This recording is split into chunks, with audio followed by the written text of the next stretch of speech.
Hey lovely people, have a beautiful day. అందరికీ నమస్కారం. అందాల లోగిలికి స్వాగతం. ఇప్పుడు మనం ఆత్రం పెళ్లి కొడుకు కథ యొక్క 18వ భాగాన్ని విందామా. ఇక కథలోకి వెళ్తే, ఉదయం 7 గంటలవుతోంది సమయం. లేత వంగపువ్వు రంగు చీరలో నిండుగా విచ్చుకున్న తూటుపూల గుత్తిలా తేజం నింపుకొని ప్రశాంతంగా ఉంది పూజిత. పుట్టినరోజు నాడు అమ్మవారి దర్శనం చేసుకుంటే మంచిదని కూతురిని తీసుకుని కనకదుర్గమ్మ ఆలయానికి వెళ్ళాడు రాఘవ. దర్శనం చేసుకుని తండ్రితో కలిసి గుడిలో నుంచి బయటకు వచ్చింది పూజిత. రాఘవ ప్రసాదం తెస్తానంటూ కౌంటర్ వైపు వెళ్ళాడు. తండ్రి కోసం చూస్తూ అద్దాల మంటపం వద్ద కూర్చుంది పూజిత. అటు ఇటు చూస్తున్న ఆమెకి దూరంగా ఓ ఆహార్యం ఆకర్షించినట్టుగా కనిపించింది. పరిశీలనగా చూసిందామె. నిలబడిన రాతిగోడల కాటన్ చీర కుచ్చుళ్ళు నిటారుగా ఉంటే రాయంచలా నడిచి వస్తోంది తనూష. ఆమెని చూడగానే పూజిత కళ్ళు ఆనందంతో మెరిశాయి. చకచక ఆమె దగ్గరికెళ్ళి బాగున్నారా అని చిరునవ్వుతో పలకరించింది. తనూష నొసలు చిట్లించి ఎవరన్నట్టుగా చూసి మరుక్షణంలోనే గుర్తుపట్టినట్టుగా చిన్నగా నవ్వి తల ఊపింది. ఆమెకి సుధీర్కి మధ్య ఏదో ఉందన్నది ఆ రోజు ఆర్ట్ గ్యాలరీలోనే అర్థమైంది పూజితకి. అదేంటో క్లారిటీగా తెలుసుకోవాలని సుధీర్ని అడిగితే ఏమీ చెప్పలేదతను. అందుకే దాన్ని ఇప్పుడు తనూష ద్వారా ఎలాగైనా తెలుసుకోవాలనుకుంది. ఆమెకి దానికి నాందిగా, మీరు మా సుధీర్ అన్నయ్య క్లాస్మేటా అని అడిగింది పూజిత. అవునన్నట్టు తలూపింది తనూష. తనూష సుధీర్ మధ్య ఉన్నది లవ్ స్టోరీనో కాదో తనూష నుంచి తెలుసుకోవడానికి రివర్స్లో వెళ్తే ఎలా ఉంటుంది అని ఆలోచిస్తూ ఉంటేనే, అయితే మా అన్నయ్య చెప్పినట్టు మీరు తనకి లవర్ అన్నమాట అని ఆలోచిస్తున్నట్టుగా అంది పూజిత. నడుస్తున్నదల్లా ఒక్కసారిగా ఆగింది తనూష. పూజిత ముఖంలోకి చూస్తూ, ఇంకా ఏం చెప్పాడు మీ అన్నయ్య అని సూటిగా అడిగింది ఆమె. ఇంకా ఏం చెప్పాడు అంటుందంటే, ఖచ్చితంగా వీళ్ళిద్దరి మధ్య ఎన్నో జరుగుండాలి. ఇప్పుడు తనూషకి ఏం చెప్పాడని చెప్పాలి అని అనుకుంటూ దిక్కులు చూసింది పూజిత. ఇంకేం చెప్పాడు సుధీర్? తన తప్పేం లేదు, అంతా మనోజ్ చేశాడని చెప్పాడా అని కోపంగా అడిగింది తనూష.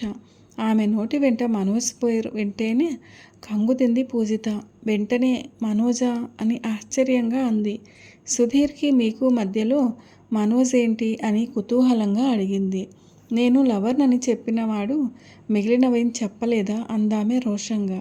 ఏం చెబితే ఏం తంటాను అనుకుంటూ తల అడ్డంగా ఊపి, అన్నయ్య ఎప్పుడూ అంతే, అన్నీ సగం సగం చెబుతాడు. ప్లీజ్ తనూష, ఏం జరిగిందో వివరంగా చెప్పు అని బతిమలాడుతూ అడిగింది పూజిత. ఇప్పుడు నేను మనశ్శాంతిగా గుడికి వచ్చాను, దాన్ని పోగొట్టుకోలేను, మళ్ళీ కలిసినప్పుడు చెప్తాను అని వెళ్ళబోయింది తనూష. ఆమెని అడ్డగిస్తూ, అయితే నీ సెల్ నంబర్ ఇవ్వు, నేనే నీకు ఫోన్ చేస్తాను అని తనూష మొబైల్ నంబర్ తీసుకుంది పూజిత.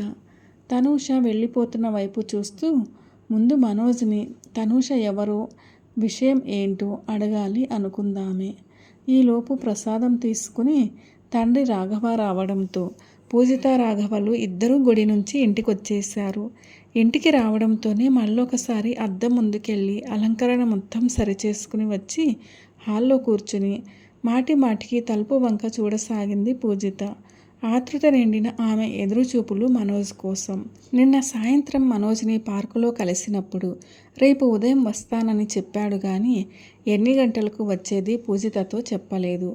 ఆమె మనోజ్ వస్తాడని ఎదురు చూస్తుంటే మనోజ్ నుంచి హఠాత్తుగా ఫోన్ వచ్చింది.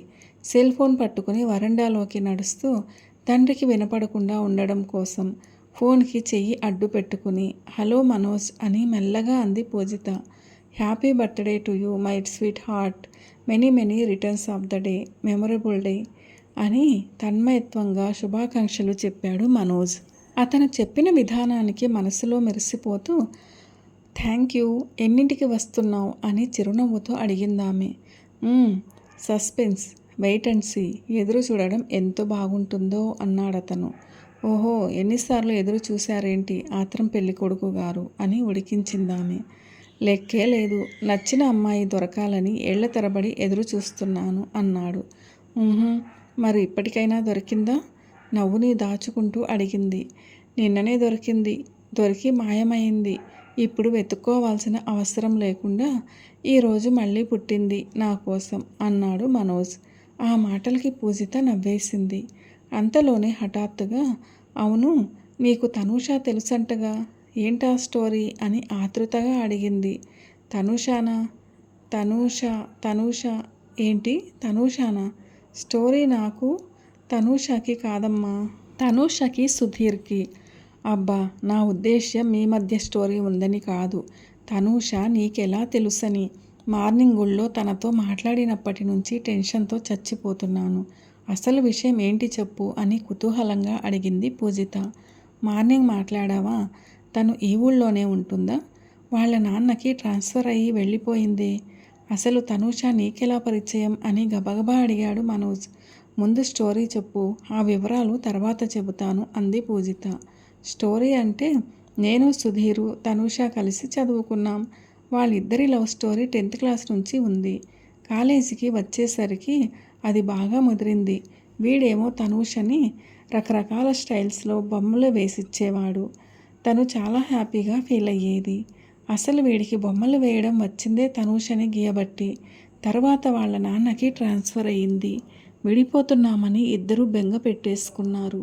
ఎలాగైనా ధైర్యం చేసి పెద్దవాళ్ళకి చెప్పేద్దామనుకున్నారు. ఓ రోజు సుధీర్ గాడు నన్ను పిలిచి ఓ విషయం చెప్పాడు అని ఊపిరి పీల్చుకోవడానికి ఆగాడు మనోజ్. ఏంటా విషయం? ఆసక్తిగా అడిగింది పూజిత. ఏముంది, సుధీర్ గాడు వాడి లవ్ విషయం చెప్పేటప్పుడు నన్ను తోడుగా ఉండాలన్నాడు. రేపు మా నాన్న ఊరెళ్తున్నారు. నువ్వు తనూషని తీసుకుని మా ఇంటికి వచ్చి అమ్మకి చెప్పేద్దాం. మా అమ్మకి నేనంటే చాలా ఇష్టం, కాదనదు అన్నాడు. కట్ చేస్తే మర్నాడు తనూష, నేను మీ పెదనాన్న వాళ్ళ ఇంటికి వెళ్ళాం. ఆంటీకి చెప్పేశాం. వాడి బ్యాడ్ లక్. జస్ట్ అప్పుడే అంకుల్ తిరిగి వచ్చేశారు. మమ్మల్ని చూశారు. తనూషని చూసి ఎవరని అడిగారు. నేను ధైర్యంగా తనూష సుధీర్లు ప్రేమించుకుంటున్నారని చెప్పేశాను. ఇక ఆయన తిట్టారు చూడు. పాపం తనూష. ఆ బట్టలేంటి? ఆడపిల్లవేనా? ఆ క్రాఫ్ ఏంటి? ఆ బోసి చెవులేంటి? ఆ అబ్బాయిల వెంట ఈ తిరుగుళ్ళేంటి? మీ పేరెంట్స్ నిన్ను ఇలానే పెంచుతున్నారా అంటూ తెగ తిట్టారు అని చెప్పి ఆపాడు మనోజ్. వింటున్న పూజిత ముఖంలో దిగులు కమ్ముకుంది. ఇప్పటి తనూష డ్రెస్సింగ్కి కారణం ఆనాటి పెదనాన్న తిట్లేనా? అందుకేనా సుధీర్ కూడా తనూషని ఆర్ట్ గ్యాలరీలో వెంటనే గుర్తుపట్టలేకపోయాడు అనుకుంటూ మనసులోనే ఆశ్చర్యపోయింది పూజిత. తర్వాత తనూష సుధీర్ గారిని పిచ్చి తిట్లు తిట్టిందిలే. అంతా నేనే చేశానని వాడు నన్ను తిట్టాడు.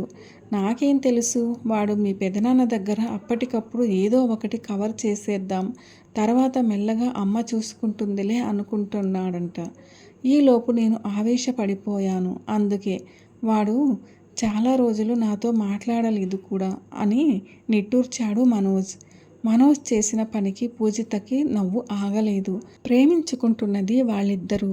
వాళ్ళకి లేని తొందర నీకెందుకు? అయినా నీకు అన్ని విషయాల్లో ఎప్పుడూ ఆత్రమేనా అని పడి పడి నవ్విందామె. ఇంకా నవ్వుతూనే, సరేలే, నీ ఆత్రమేంటో ఇప్పుడు చూస్తాగా, రా వచ్చి మా నాన్నతో నీ ప్రేమ విషయం చెప్పు అంటూ నవ్వుతూనే అంది పూజిత. పూజిత నవ్వు శబ్దాన్ని సెల్ ఫోన్లోనే మైమరచి వింటున్నాడు మనోజ్.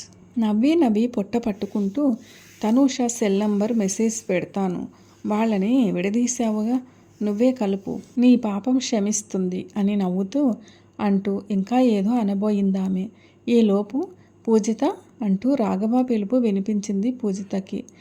సరే ఉంటాను, నాన్న పిలుస్తున్నారు, నువ్వు త్వరగా రా అని కంగారుగా అంది.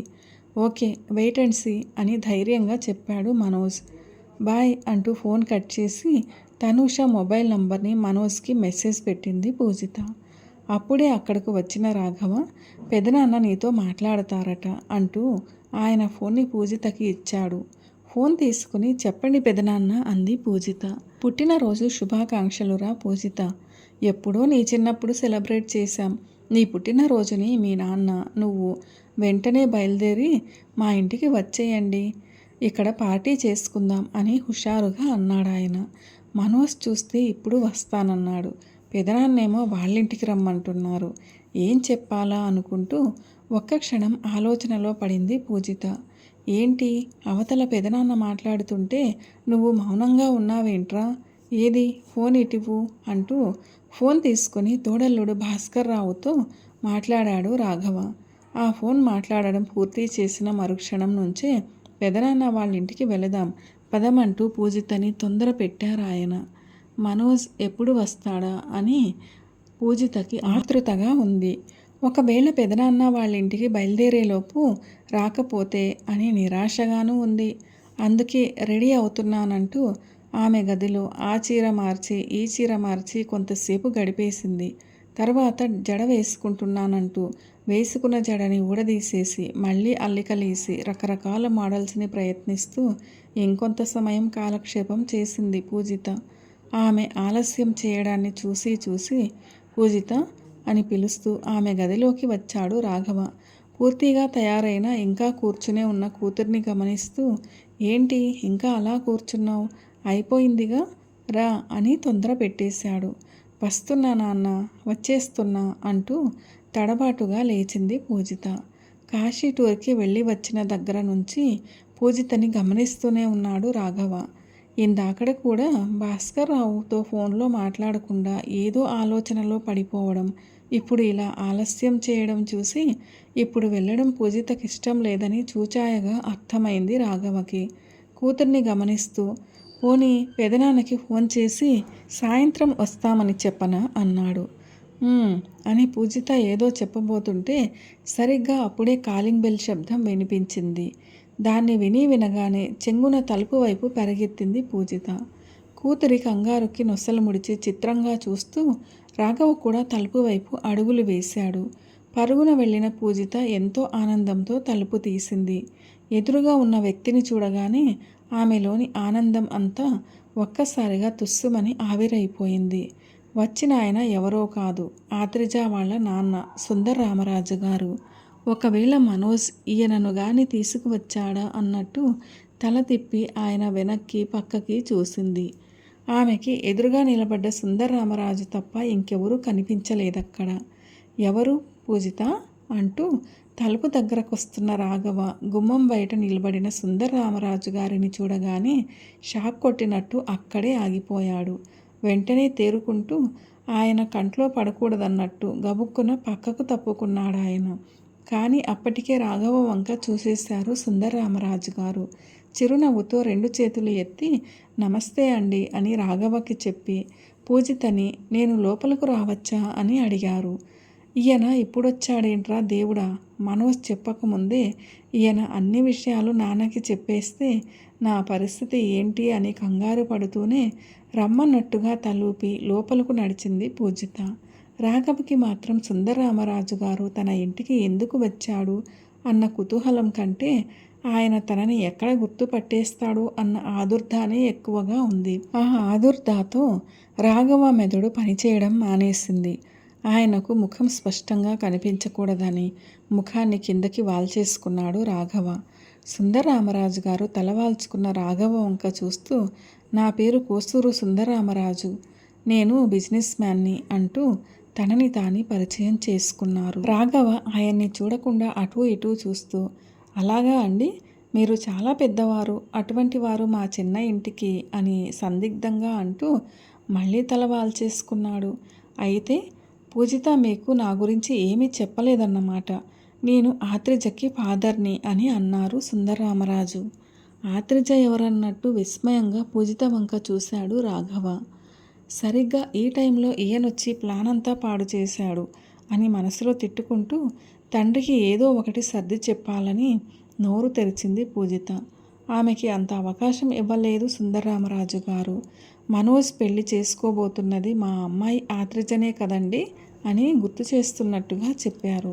అంతే. పూజిత పళ్ళు బిగబట్టి సుందరరామరాజు గారి వంక గుర్రుగా చూసింది. సుధీర్ స్నేహితుడి పెళ్ళి అని తెలుసు కానీ అతని పేరు సరిగా గుర్తులేదు రాఘవకి. ఈ మనోజ్ ఎవరా అని ఆలోచనలో పడిన రాఘవని చూసి, మీకు మనోజ్ కూడా తెలీదా? మనోజ్ సుధీర్కి ఫ్రెండ్ అండి. సుధీర్ ద్వారానే మనోజ్కి పూజిత పరిచయం అయ్యింది అని రాఘవకి దగ్గరగా వచ్చి చెప్పారు సుందరరామరాజు గారు. వాళ్ళ అమ్మాయిని చేసుకునే అబ్బాయికి మా అమ్మాయి పరిచయం అవ్వడం ఏమిటి?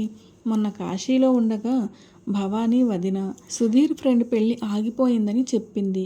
దానికి ఈయన ఇంటికి రావడానికి ఏమైనా సంబంధం ఉందా అని ఆలోచిస్తూ తన ముఖాన్ని దాచుకోవడం మర్చిపోయాడు రాఘవ.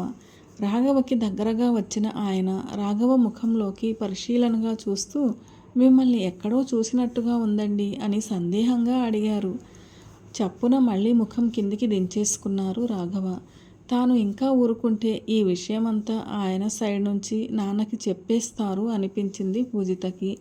ఈ స్థితిలో మనోజ్ కోసం ఎదురు చూస్తూ ఇంకా ఇంట్లోనే ఉండి నాన్నకి బుక్కయ్యే కంటే పెదనాన్న వాళ్ళ ఇంటికి వెళ్ళిపోవడం బెటర్ అని మనసులో నిశ్చయించుకుందామే. వెంటనే సుందరరామరాజు గారి వైపు అడుగులు వేస్తూ, అంకుల్, మేము బయటకు వెళ్ళడానికి ప్రిపేర్ అయ్యాం, మీతో తర్వాత వివరంగా మాట్లాడతాం అని ఆ వెంటనే తండ్రి వైపు తిరిగి, నాన్న, మనం బయలుదేరదామా అంటూ తండ్రిని కంగారు పెట్టేసింది పూజిత.